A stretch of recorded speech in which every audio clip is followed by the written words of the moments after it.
শহরের নামি দামি লোকদের এমন সব রহস্য জানতো যা অন্য কেউ জানে না এবং এই সুযোগে সে তাদের ব্ল্যাকমেল করে আত্মহত্যা করাতো। অন্যদিকে ওই ভিলেনকে ধরার জন্য উঠে পড়ে লাগে একজন ডিটেকটিভ, যে ছিল মাফিয়া গ্যাংস্টার থেকেও ভয়ঙ্কর।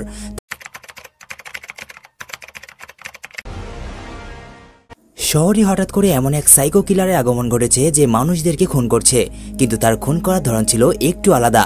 সে শহরের নামি দামি লোকদের এমন সব রহস্য জানতো যা অন্য কেউ জানে না এবং এই সুযোগে সে তাদের ব্ল্যাকমেল করে আত্মহত্যা করাতো। অন্যদিকে ওই ভিলেনকে ধরার জন্য উঠে পড়ে লাগে একজন ডিটেকটিভ, যে ছিল মাফিয়া গ্যাংস্টার থেকেও ভয়ঙ্কর। তার আইকিউ লেভেল এত বেশি ছিল যে সকল পুলিশ এবং ডিটেকটিভরা তাকে বস মানত। কিন্তু আসল ব্যাপার হচ্ছে পুলিশরাও তাকে ধরতে চায়, কিন্তু কেন? মুভিতে এমন সব রহস্য এবং থ্রিলার টুইস্ট রয়েছে যা দেখার পর হতে পারে এটাই তোমার জীবনের বেস্ট একটা থ্রিলার মুভি। সম্পূর্ণ ভিডিওতে সাথেই থেকো আর চ্যানেলটাকে ফটাফট সাবস্ক্রাইব করে দাও এবং ভিডিওতে দেখানো অ্যাডস তোমরা চাইলে স্কিপও করতে পারো। মুভি শুরু হওয়ার সঙ্গে সঙ্গে দেখানো হয় একটা বড় অফিস রুম, যেখানে একজন লোক সাফসাফাই করছিল। এই লোকটার নাম ক্যালাম। সে কাজ করছিল, এমন সময় হঠাৎ করে তার কাছে একটা কল আসে। কোনো কথা ছাড়াই ফোনে থাকা ওপাশের লোক তাকে বলে, চুপচাপ যেখানে বলছি সেখানে চলে আসো, আর যদি না আসো তাহলে তোমার এমন কিছু ব্যক্তিগত ছবি আমার কাছে রয়েছে যা তোমার মা অথবা পরিবারের যে কোনো সদস্যের কাছে পাঠিয়ে দেব। এটা তুমি অবশ্যই চাও না? একথা শোনা মাত্রই ক্যালাম অফিসের সকল কাজকাম ফেলে দিয়ে খুব দ্রুত বেরিয়ে পড়ে ওই লোকের সাথে দেখা করার উদ্দেশ্যে। প্রতিমধ্যে যাওয়ার সময় ক্যালাম দেখতে পায় রাস্তায় একটা লোক অ্যাক্সিডেন্ট করে মারা গেছে এবং ওই লাশটা সেখানেই পড়ে আছে। সে এটা দেখা মাত্রই হেল্পলাইনে ফোন করে পুলিশকে জানিয়ে দেয় এবং গাড়ি থেকে নেমে বাইরে বের হয়। ওই সময় আবার প্রবল বৃষ্টি হচ্ছিল। ক্যালাম আস্তে আস্তে ওই অ্যাক্সিডেন্ট হওয়া মানুষের কাছে যায় এবং তার গাড়ির ভেতরে কেউ আছে কিনা এটা দেখতে গেলে ঠিক এমন সময় পেছন থেকে ওই মৃত মানুষটা জীবিত হয়ে ওঠে আর তাকে পেছন থেকে মেরে গাড়িতে তুলে নেয়। এরপর সকাল হলে সেখানে পুলিশ এসে তদন্ত শুরু করে, কিন্তু অদ্ভুত বিষয় হলো সেখানে ক্যালাম অথবা ওই অ্যাক্সিডেন্ট হওয়া লোকটা নয়, বরং একটা মহিলার লাশ রাখা ছিল। ঠিক তখনই এখানে আসে এই মুভির মেইন ক্যারেক্টার ডিসিআই লুথার, যার ভয়ে মাফিয়া এবং পুলিশরা এক ঘাটে জল খেত। ডিসিআই মানে হলো ডিটেকটিভ চিফ ইন্সপেক্টর। এটি যুক্তরাজ্যের পুলিশ র্যাঙ্কিং সিস্টেমে একটি উচ্চ পদ। লুথারের এখানে আসার পর মার্টিন নামের একজন রিটায়ার্ড পুলিশ অফিসার তাকে জানায় এখানে একজন মহিলার লাশ পাওয়া গেছে, যে নিখোঁজ হয়েছিল আজ থেকে 7 বছর আগে। আর কাল রাতে যে ছেলেটা আমাদের ফোন করে এখানে আসার জন্য বলেছিল সেও নিখোঁজ। এমন সময় সেখানে হাজির হয় ক্যালামের, অর্থাৎ যে নিখোঁজ হয়েছে তার মা। তার মা লুথারকে বলে, কাল রাত থেকে আমার ছেলেটা নিখোঁজ, না জানি কে তাকে কিডন্যাপ করেছে। দয়া করে আপনি আমার ছেলেটার কোনো ক্ষতি হওয়ার আগেই খুঁজে দিন। লুথার এই কথা শুনে ওই মহিলাকে বলে, আপনি চিন্তা করবেন না, খুব শীঘ্রই আমি আপনার ছেলেকে খুঁজে আপনার হাতে তুলে দেব। একথা বলে লুথার সেখান থেকে চলে যায়। কিন্তু ভিড়ের মধ্যে সেখানে দাঁড়িয়ে এক রহস্যময় লোক এই সকল কথাগুলো শুনছিল। এই রহস্যময় লোকের নাম ডেভিড। সেখান থেকে চলে আসার পর ডেভিড কাউকে ফোন করে এবং বলে, ডিসিআই লুথারকে এই কেস থেকে সরাতে হবে। তুমি আমাকে লুথারের কোনো দুর্বল পয়েন্ট বলো, অথবা এমন কোনো দাগের কথা বলো যেটা তার ক্যারিয়ারে লেগে আছে, আর নয়তো এমন কোনো ভুল যেটার জন্য সে অতীতে একবার অনুতপ্ত হয়েছে। তার দুর্বলতা সম্পর্কে সব ডিটেলস আগামী আধা ঘন্টার মধ্যে আমাকে জানাবে।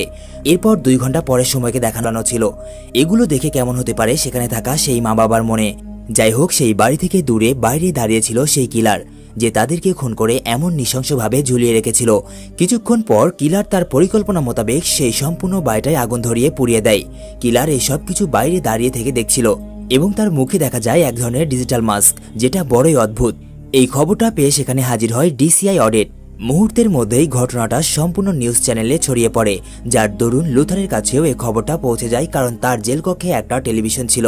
শুধু টেলিভিশন নয়, রেডিও সহ আরো অনেক কিছু রয়েছে। এরপর অডিট এই বিষয়টা নিয়ে একটা জরুরি মিটিং বসায়, যেখানে সে বলে, কালকের পুড়ে যাওয়া ওই বাড়িতে যতগুলো লাশ পাওয়া গেছে তার মধ্যে প্রায় সবারই মিসিং কেস রয়েছে। তাদের মধ্যে সর্বপ্রথম মিসিং কেস করানো হয় 11 বছর আগে, আর সর্বশেষ করানো হয়েছিল গত মাসে। কে এই সাইকো কিলার, যার কাছে এত পরিমাণ সময় এবং টাকা আছে, যে বিগত 11 বছর থেকে মানুষ মারার পরিকল্পনা করে আসছে? আমাদেরকে এক একটা বিষয় খুঁটিয়ে দেখতে হবে। এদিকে দেখানো হয় লুথারকে, সে একা একাই জেলের মধ্যে বসে রয়েছে। এমন সময় হঠাৎ করে তার কাছে একটা চিরকুট আসে, যেখানে লেখা ছিল 65.8। লুথার এই নাম্বারটা দেখে ভাবছিল 65.8, এটা কি হতে পারে? এমন সময় তার মাথায় আপনি অপেক্ষা করুন আর চেক করে দেখুন আপনি আপনার কাঙ্ক্ষিত রিওয়ার্ড পেয়ে গেছেন। আর উপার্জিত অর্থ আপনি সহজে তুলে নিন বিকাশ নগদের মাধ্যমে মাত্র কয়েক মিনিটেই। তাই দেরি না করে এখনই নিচেই পিন করা কমেন্ট ফলো করুন এবং আমার প্রোমো কোড সিনিএল ব্যবহার করে রেজিস্ট্রেশন করুন আর মাত্র 500 টাকা ডিপোজিট করে শুরু করে দিন আপনার নিজের ইনকাম। এরপর করিন জেল থেকে বাইরে আসে এবং তার গাড়িতে বসলে দেখা যায় গাড়িতে আগে থেকে ডেভিড বসে রয়েছে। ব্যাপার কি? ব্যাপার হচ্ছে ডেভিড খুব রিসেন্টলি করিনের বন্ধু হয়েছে। সে এখন সুখে দুঃখে করিনকে সান্ত্বনা দেয়।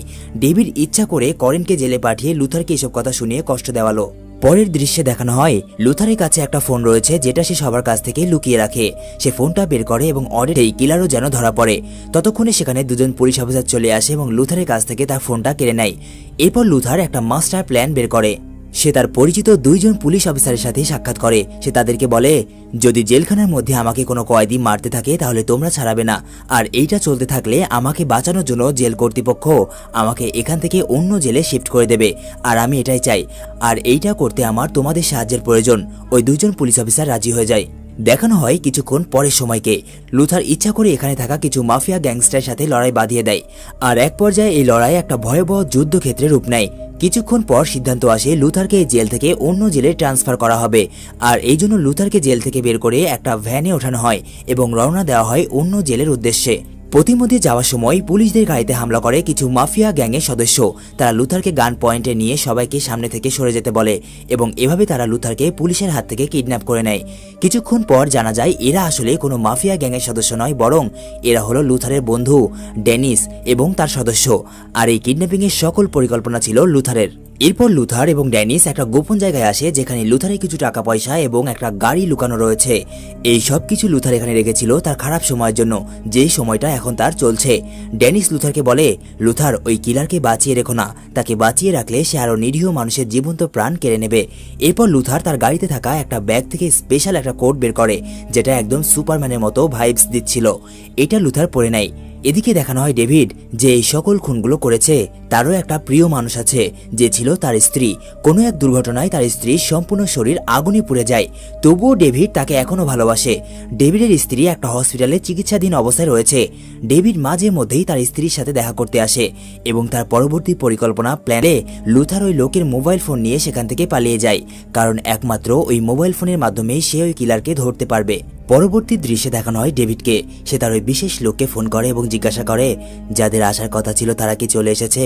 উত্তরে লোকটা বলে হ্যাঁ, তারা বেরিয়ে পড়েছে আর খুব শীঘ্রই পৌঁছেও যাবে। এর মানে ডেভিড বড় কিছু প্ল্যান করতে চলেছে।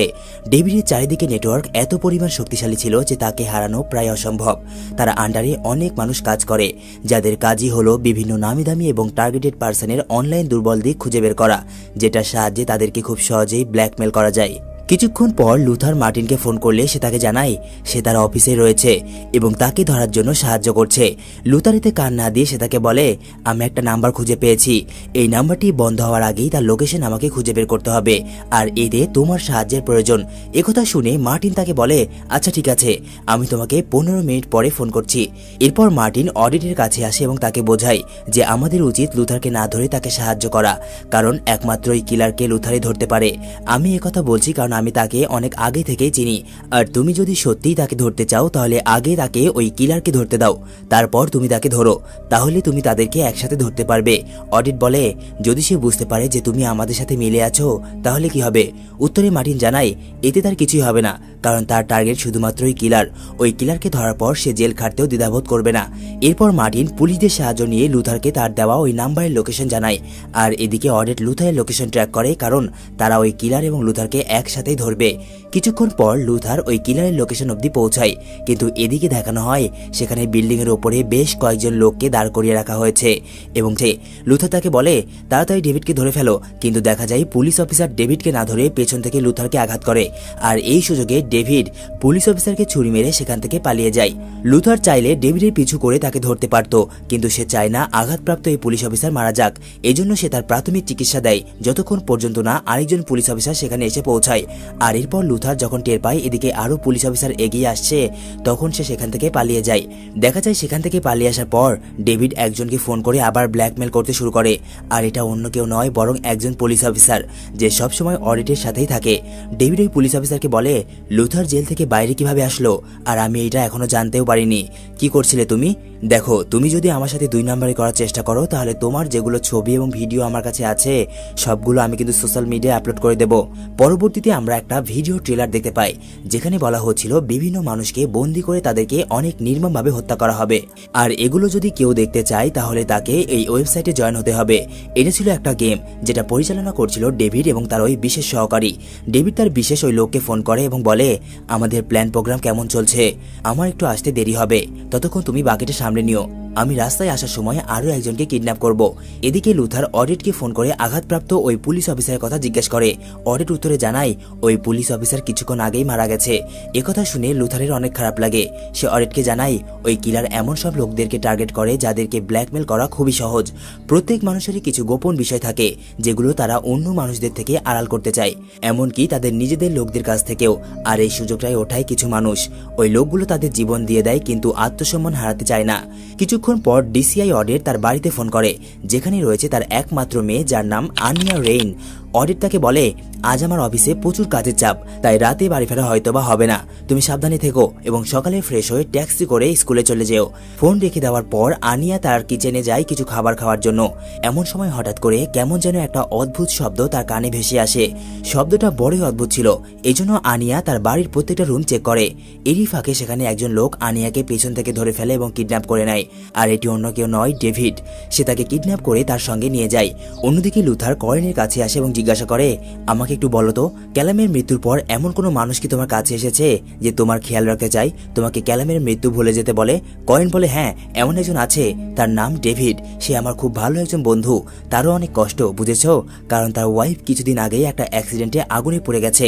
একমাত্র সেই আছে যে আমার কষ্টটা স্ত্রীর সাথে দেখা করতে যায়, কিন্তু ডেভিডের স্ত্রী তাদের কিছুই বলে না। এই জন্য লুথার তাকে বলে, আমি জানি তুমি ডেভিডকে পছন্দ করো না, আর এটাও জানি তুমি তার সাথে থাকতেও চাও না। এরকম নানা কথা বলে লুথার তার বিশ্বাস হাসিল করে এবং আরো বলে, তুমি আমাদের তার সম্পর্কে সবকিছু বলতে পারো, কথা দিচ্ছি এই সমস্ত কিছুই গোপন থাকবে। আর এরপর ডেভিডের স্ত্রী তাদের সবকিছু বলে দেয়। লুথার সেখান থেকে বেরিয়ে আসে এবং গাড়িতে বসে মার্টিনকে ফোন করে বলে, তোমাকে আমার একটা কাজ যেভাবে হোক করে দিতে হবে। এদিকে দেখানো হয় ডেভিডকে। ডেভিড ওই অফিসারকে ফোন করেছে যে সবসময় অয়েটের সাথেই থাকতো। ডেভিড তাকে ফোন করে বলে, ওদিকের খবর কি? ওই অফিসার বলে, অডিটের লোকেশনের মাধ্যমে আমি জানতে পেরেছি তারা নরওয়ের কোনো একটা সিক্রেট জায়গায় যাচ্ছে। ব্যাস, ডেভিড বুঝতে পারে যে তারা কোথায় যাচ্ছে এবং কে তাদেরকে নরওয়েতে যাওয়ার জন্য বলেছে। এরপর ডেভিড জানায়, শেষবারের মতো আমার একটা ছোট্ট কাজ তোমাকে করে দিতে হবে, আর এটা করলেই তোমার মুক্তি। কাজটা হলো আমার ওয়াইফকে শেষ করে দিতে হবে, আর এটা হবে খুব গোপনে। তো কথা মতো ওই অফিসার সেই হসপিটালে গিয়ে পৌঁছায় যেখানে রয়েছে ডেভিডের স্ত্রী, কিন্তু এই ব্যাপারটা লুথার আগে থেকে আন্দাজ করেছিল। এরপর যখনই অফিসার ডেভিডের স্ত্রীকে অন্ধকারের মধ্যে ইঞ্জেকশন পুশ করে মারতে যাবে, ঠিক তখনই ঘরের আলো জ্বলে ওঠে এবং অফিসার দেখতে পায় সেখানে দাঁড়িয়ে আছে মার্টিন এবং সাথে আরো দুজন পুলিশ অফিসার। আসলে লুথার তার জীবনে প্রচুর পরিমাণ কেস সলভ করেছে, আর এই জন্য সে কিলারের সমস্ত পদক্ষেপ আগে থেকেই বুঝতে পারত, আর এই জন্যই সে মার্টিনকে ফোন করেছিল। মার্টিন তাকে দেখে অবাক হয়ে যায় এবং বলে, এমন কি রহস্য রয়েছে যেটার জন্য তুমি সমস্ত অন্যায় কাজে সঙ্গ দিচ্ছ? অফিসার মার্টিনকে কিছুই বলে না, শুধুমাত্র মাথা নিচু করে দাঁড়িয়েছিল এবং মার্টিন আরো কিছু জিজ্ঞেস করার আগেই ওই ইঞ্জেকশন সে নিজের শরীরে পুশ করে আত্মহত্যা করে। এদিকে দেখানো হয় লুথার এবং অডিটকে। তারা ওই কিলারের লোকেশনে যাচ্ছিল এবং এক পর্যায়ে যেতে যেতে তাদের গাড়িটা আটকে যায় বরফের মধ্যে। তাদের কাঙ্ক্ষিত স্থান এখান থেকে আরো কিছুটা দূরে, আর এই জন্য তারা পায়ে হেঁটে যাওয়ার সিদ্ধান্ত নেয় এবং যেতে যেতে তারা এক জায়গাতে দেখতে পায় বরফের নিচে যে পানি রয়েছে তাতে শত শত মানুষের লাশ ভেসে রয়েছে এবং সেগুলো বরফে জমে রয়েছে। এটা দেখে লুথারের মাথায় একদম ঘুরে যায়, না জানি কত বছর আগে থেকে এই কিলার এই খুনগুলো করে আসছিল। লুথার এখন ভালো করে বুঝতে পারে এ কোনো সাধারণ কিলার নয়, বরং একজন সাইকো সিরিয়াল কিলার যার খুন করার জন্য কোনো উদ্দেশ্যের প্রয়োজন হয় না। তারা চলতে চলতে সামনে বিশাল বড় বরফে আচ্ছন্ন একটা বাড়ি দেখতে পায়, যার বাইরে একটা স্পিকারে কার যেন জোরে জোরে চিৎকারে আওয়াজ আসছিল। তারা ভেতরে প্রবেশ করতেই দেখতে পায় সামনে একটা মেয়ের লাশ ঝুলে রয়েছে। অডিট মনে করে এটা তার মেয়ে আনিয়ার লাশ। এরপর লুথার তাকে উস্কানোর জন্য বলে, তোমার স্ত্রী ঠিক কথাই বলেছিল, বিপদের সময়ও তুমি নির্লজ্জের মতো হাসতে থাকো, কারণ তুমি একজন ভীতু, দুর্বল এবং পাগল লোক। একথা শুনে লুথারের উপর ডেভিডের একজন লোক হামলা করে দেয়, আর এই সুযোগে ডেভিড সেখান থেকে পালিয়ে যায়। দেখা যায় এই বাড়িটা কোনো সাধারণ বাড়ি নয়, এটা একটা ফাঁদ। এই বাড়ির সমস্ত কিছু নিয়ন্ত্রণ হয় ডেভিডের হাতে থাকা ওই স্মার্টফোনের মাধ্যমে। ডেভিড সেই ঘর থেকে বের হওয়া মাত্রই সেই ঘরের মধ্যে একটা কেরোসিনের পাইপ অন করে দেয়, যেখান থেকে অনবরত কেরোসিন বেরোচ্ছিল, এবং একটা টাইমার লাগিয়ে দেয় যেটা পূর্ণ হলেই সমস্ত বাড়িতে অটোমেটিক্যালি আগুন ধরে যাবে।